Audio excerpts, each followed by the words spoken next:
stream.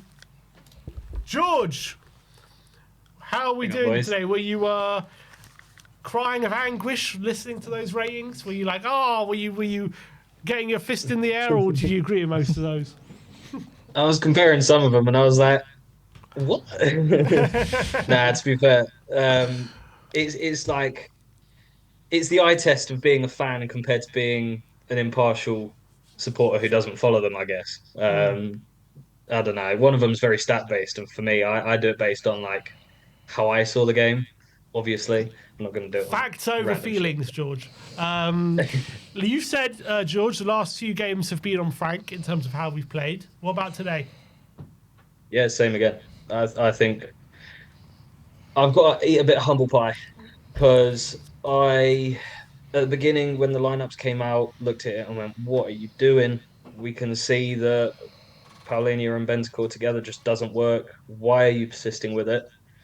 But I think the result today was down to his tactics. I liked the difference that he threw in with Kudus and Brennan. Um, even in the first 5 minutes, I was watching it and I said, I don't know if you saw it in the comments, but I said I think today we're going to lose 2-1. That was before kickoff. 5 minutes in, I'm still thinking that because I'm watching Brennan and Kudus, and they've both sort of drifted onto the right, and they're taking up the similar sort of space, just like I've been saying. Paulinho and Bentancur have, and I was really worried that they would take up two people would take up one person's space on the right and in the middle, and we'd essentially be playing a 9v11. It didn't turn out that way, and that's got to be props down to Frank. To be fair, he's done a good job today. I gave him an 8. I think it was solid. In terms of the game today, did you see differences to how we've approached games in the Yeah. past few weeks? Yeah, I think so. It seems the wing backs were sort of staying a little bit further back than coming forwards. Um, it was a difficult one for me to sum up really because I was sort of watching it less with a tactical mind on today. I was sort of more just enjoying my last day off before a week of work and just trying to like sit back and enjoy it and not be too analytical. But um, I've got to give it to Van der Ven. What a player! What a player he is. I wanna just pick him out for a minute because not only did I give him a 10 today, I gave Vic a 10 as well because like I don't see anything that he did wrong, but I'll come on to him in a sec. The thing I want to mention about Mickey is I've done the averages of August, September as well, and he has averaged the highest rating out of all of our team, both August, September, and now going to be October. I can almost guarantee it looking at it. 7.75 average, both August, September, Wow. and that is phenomenal for a player. And as you said there, he's really, really stepped up with the captain's armband on. I've been so impressed with him this season. Yeah, he really seems to be taking that responsibility, doesn't he? Yeah. And Yeah, and at such a young age as well. Like, I think we've got a really, really special player. Yeah. Really. You, George, you said at the beginning that you obviously thought the lineup weren't going to work because you didn't think Bentancur and Paulinho does work. But how do you think they did get on today as a two? Yeah, I think they were good. Let me see what I gave them. 'Cause I gave them like the highest they've had in a while. Um, Bentancur I gave an 8 for, which is the highest since the City game. And Paulinho I gave him an 8 as well, which I've rated him quite highly recently. So it was nice to see them sort of not taking up the same space as always, and stepping off each other. The only thing that I saw you mention mid game, the only thing that I agree with you on that I don't like so much is how slow they are on the pivot and to turn and look to progress the pass forwards. And I think that also sort of ties into why Xavi's not been at his top form. Now, obviously, I've been backing Xavi up a lot the past few fan shows. I will single him out a little bit today. It was not good enough from him today, and you saw that he knew that as well on his face when he was coming off. He was not happy. Whether that was with his performance or to be coming off, I don't know. But he seems like the type of player who thrives off of getting the service into him and him turning. So I don't know if it's a difficult one because I don't know if he needs more time to bed into the Premier League and get used to the physicality of it, or if he needs to fight for his place. We haven't had him around long enough to know what type of player he is, whether he's confidence or whether he is work for your place.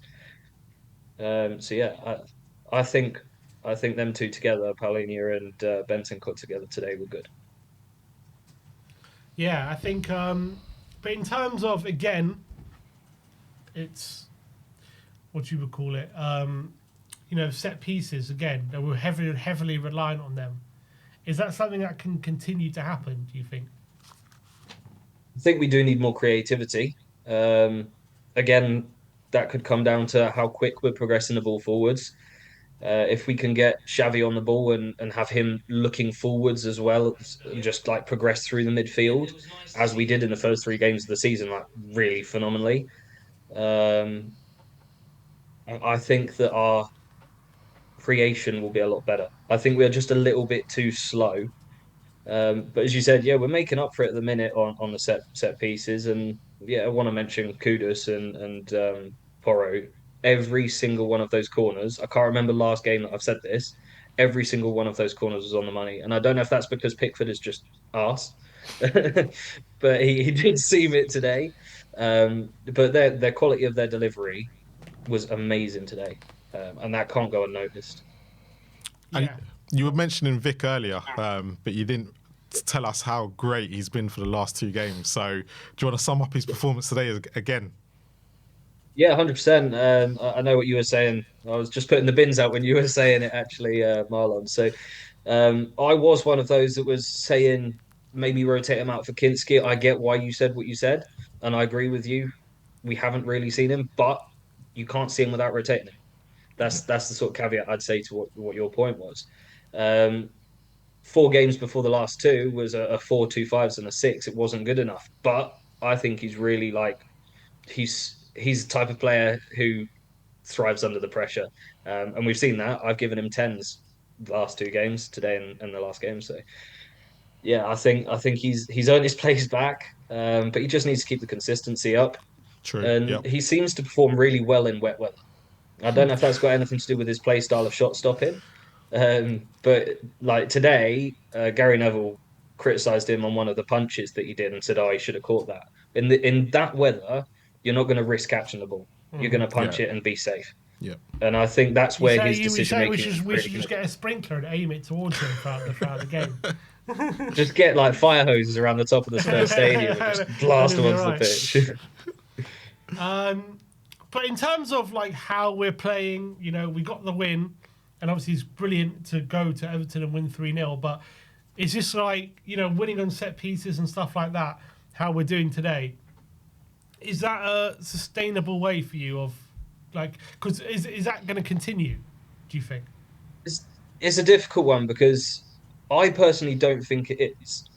But look at two of the top three teams in the Premier League, us and Arsenal. You could Mm-hmm. argue we are set piece teams, and it just seems to be working. I wouldn't normally say yes, but this season, I mean, long throws are back. That's a set piece, and this weekend has just been phenomenal for long throws. So I don't think it's sustainable for a whole season, but for now, whilst we're working on Frank's tactics, yes. Yep. One thing with regards to some substitutions I did want to mention, not wanting to pivot away, but I think I answered that question. Mawani and Richarlison, what were your guys' take on it? Because for me, I think Mawani has earned his start in place. I thought because with the style that we've been playing of hoofing the ball up long, I noticed it today big time where Colo was pulling the ball down and he was looking and he was holding the play up and he was looking for runners off of him.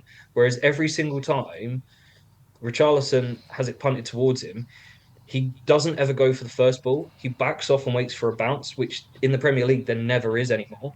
Yep. Every single time a defender gets his head to it. And there was one point where he was so frustrated with only having long balls into him that were going for a header, and he knew he wasn't going to win them. He started throwing a hissy fit for it. Now, again, I like Richie. I don't think he's maybe the levels of a player we should be looking for to start for us. But again, my my mindset might be influenced from Harry Kane there. But what do you guys think on that? The only problem I've got at the moment is I agree with what you said, but the problem is that Richie then has gone and had probably the header that set up Sar's goal and then the chance where he's made it himself. And I'm looking at it going, Mawani didn't do that. But however, this is where I do agree with what you said about the first half, because he was bringing it down, trying to bring others into play. And who knows, if Xavi Simons plays the right pass, that goal and that chance there where Mawani flicks it into him and Xavi takes it on, if that goes to the feet and goes in, we're going, oh my God, what an influence Mawani's had. And it's just kind of, we've gone and got a goal with Richarlison on. So at this present moment, if I was going into next week against Chelsea, I probably would go with Mawani. However, if Richie does start, I'd be like, I'm not surprised, because he's had a better impact in the game overall in the end. Yeah, I agree with that. Yeah, actually, I think Richie did all right when he came on. But look, I think I want to see Mawani start more often, and I want to see what he's capable of. He's only, first start today, only had an hour. But look, George, appreciate your time coming on today. Yeah, big Spurs up. Spurs third in the league. Great end to the weekend. Let's hope it continues. 100%. What a weekend it's been. Fingers crossed we go into next week with it. But big up, thanks for having us on. Big up everyone in the chat. Catch you all soon. George. Nice one. Go on, you Spurs. Come on.